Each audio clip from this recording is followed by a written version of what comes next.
బృహస్పతి ఉపగ్రహాలన్నింటిలోకి శాస్త్రవేత్తలను అత్యంత ఆకర్షిస్తున్న ఉత్సాహపరుస్తున్న చంద్రుడు యూరోపా.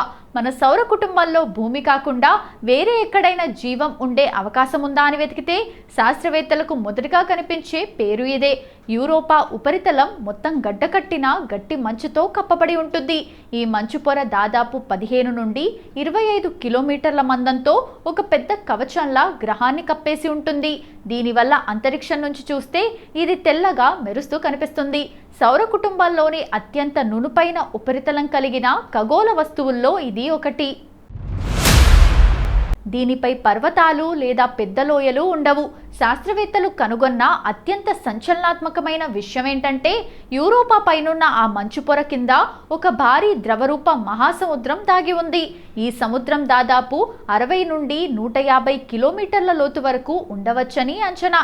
మన భూమి కంటే యూరోపా పరిమాణంలో చాలా చిన్నదైనప్పటికీ ఈ సముద్రంలో భూమిపై ఉన్న అన్ని సముద్రాల నీటిని కలిపినా దానికంటే 2 రెట్లు ఎక్కువ నీరు ఉంది. సూర్యునికి అంత దూరంలో ఉన్న ఈ సముద్రం గట్టగట్టకుండా నీరులా ఎలా ఉంది? దానికి కారణం బృహస్పతి గురుత్వాకర్షణ శక్తి. బృహస్పతి లాగుడు వల్ల యూరోపా లోపలి భాగం ఒత్తిడికి గురై వేడిని పుట్టిస్తుంది. ఈ వేడి వల్ల సముద్ర గర్భంలో వేడి నీటి బుగ్గలు ఉంటాయి. మన భూమిపై సముద్రాల అడుగున సూర్యరశ్మి పడకపోయినా ఇలాంటి వేడి బుగ్గల వద్ద వింత వింత జీవులు బ్రతుకుతాయి. అదేవిధంగా యూరోపా సముద్రంలో కూడా ఖచ్చితంగా సూక్ష్మజీవులు లేదా ఏదైనా ఒక రకమైన జీవరాశి బ్రతికే అవకాశం ఉందని శాస్త్రవేత్తలు బలంగా నమ్ముతున్నారు.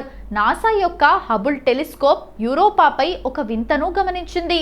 యూరోపా మంచు పొరల మధ్య ఉన్న పగుళ్ల నుండి లోపలి సముద్రపు నీరు భారీ బుగ్గల రూపంలో అంతరిక్షంలోకి 100 కిలోమీటర్ల ఎత్తుకు చిమ్ముతోంది. దీనివల్ల శాస్త్రవేత్తలకు ఒక పెద్ద అవకాశం దొరికింది. మనం యూరోపా మీద దిగకుండానే ఆ చిమ్మే నీటి గుండా అంతరిక్ష నౌకను పంపి ఆ నీటిని పరీక్షించవచ్చు. యూరోపా ఉపరితలంపై చూస్తే ఒక పెద్ద గీతల వల కనిపిస్తుంది. ఇవి మరేదో కాదు, బృహస్పతి గురుత్వాకర్షణ శక్తి వల్ల మంచు పొరలు పగిలి ఏర్పడిన భారీ పగుళ్ళు. ఈ పగుళ్ల గుండా లోపలి సముద్రంలోని లవణాలు మరియు రసాయనాలు పైకి వచ్చి సూర్యుని రేడియేషన్ వల్ల ఎరుపు బ్రౌన్ రంగులోకి మారాయి. నాసా 2024 అక్టోబర్లో ప్రయోగించిన యూరోపా క్లిప్పర్ అంతరిక్ష నౌక ప్రస్తుతం యూరోపా వైపు వేగంగా ప్రయాణిస్తోంది. ఇది 2030 నాటికి బృహస్పతిని చేరుకొని యూరోపా చంద్రుడికి చాలా దగ్గరగా వెళ్తూ అక్కడ నిజంగానే జీవం మనుగడ సాగించడానికి కావాల్సిన పరిస్థితులు ఉన్నాయా లేదా అని తేల్చనుంది. మన భూమిపై ఎవరెస్ట్ లాంటి పెద్ద పర్వతాలు, లోతైన లోయలు ఉన్నాయి. కానీ యూరోపా ఉపగ్రహం మొత్తం సౌర కుటుంబంలోనే అత్యంత నునుపైన ఖగోళ వస్తువు. దీనిపై కేవలం కొన్ని 100 మీటర్ల ఎత్తున్న చిన్న మంచు తిప్పలు తప్ప అసలు పర్వతాలు అనేవే లేవు. దీని ఉపరితలమంతా ఒక మంచుతో చేసిన నునుపైన ఐస్ స్కేటింగ్ రింక్ లాగా ఉంటుంది. ఇటీవల సుదీర్ఘ రాడార్ పరిశోధనల ప్రకారం యూరోపా ఉపరితలం అంతరిక్షం నుండి వచ్చే రాడార్ మరియు రేడియో తరంగాలను ఒక అద్దంలాగా ఖచ్చితత్వంతో వెనక్కి ప్రతిబింబిస్తుంది. దీనిని సైన్స్లో coherent back scatter opposition effect అంటారు. అక్కడ ఉండే అత్యంత స్వచ్ఛమైన మంచు వల్లే ఇది ఇంతలా మెరుస్తోందని శాస్త్రవేత్తలు నిర్ధారించారు. యూరోపా ఉపరితలంపై ఉన్న మంచు పొర దాదాపు 20 కిలోమీటర్ల మందం ఉంటుంది. అంత లావుపాటి మంచును దాటుకొని ఒక్క సూర్యకిరణం కూడా లోపలి సముద్రంలోకి వెళ్ళలేదు. అంటే ఆ సముద్రం పుట్టినప్పటి నుండి పూర్తి చీకటిలోనే ఉంది. కాబట్టి అక్కడ ఒకవేళ జీవరాశి ఉంటే దానికి సూర్యరశ్మితో పని లేదు. అవి కేవలం రసాయన చర్యల ద్వారానే బతుకుతుంటాయి. బృహస్పతి నుండి వచ్చే విపరీతమైన ఎలక్ట్రాన్లు, రేడియేషన్ నిరంతరం యూరోపా మంచుపై పడుతూ ఉంటాయి. నాసా శాస్త్రవేత్తల ప్రయోగాల ప్రకారం ఈ రేడియేషన్ వల్ల యూరోపా రాత్రిపూట చీకటిలో స్వయంగా వెలుగుతుంది. అందులోనూ లవణాలను బట్టి అది కొన్ని చోట్ల ఆకుపచ్చగా, కొన్ని చోట్ల నీలం లేదా తెల్లటి రంగులో మెరుస్తూ వింతగా కనిపిస్తుంది. యూరోపా లోపలి సముద్రంలో జీవం ఉందా లేదా అని తెలుసుకోవడానికి మనం ఆ 20 కిలోమీటర్ల మంచును తొలిచి లోపలికి వెళ్ళక్కర్లేదు. ఎందుకంటే లోపలి సముద్రపు నీరు పగుళ్ల గుండా అంతరిక్షంలోకి భారీ బుగ్గల్లా చిమ్ముతోంది. ప్రస్తుతం అంతరిక్షంలో ప్రయాణిస్తున్న నాసా యొక్క యూరోపా క్లిప్పర్ నౌకలోని ఒక పరికరం ఎంత శక్తివంతమైనదంటే అది యూరోపా మీద దిగకుండా అంతరిక్షంలోకి చిమ్మే ఆ నీటి తుంపర్ల గుండా ప్రయాణిస్తూ అక్కడ ఒకే ఒక్క బ్యాక్టీరియా ఉన్నా సరే గుర్తుపట్టగలదు. మన చంద్రుడు భూమి చుట్టూ తిరుగుతున్నప్పుడు కొద్దిగా ఊగుతూ ఉంటాడు, కానీ యూరోపా బృహస్పతి వైపు ఎప్పుడూ ఒకే వైపు ముఖం పెట్టి ఉంటుంది.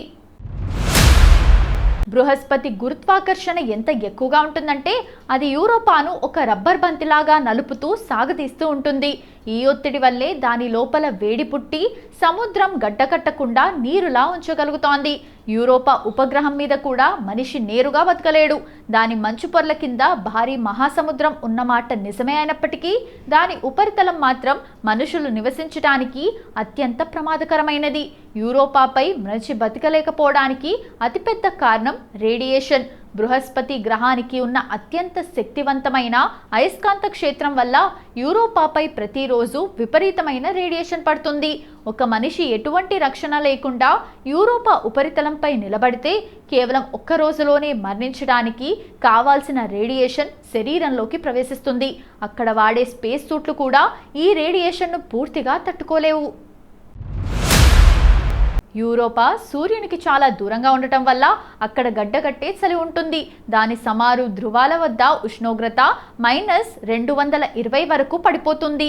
భూమిపై రికార్డైన అత్యంత తక్కువ చలి కంటే ఇది ఎన్నో రెట్లు ఎక్కువ.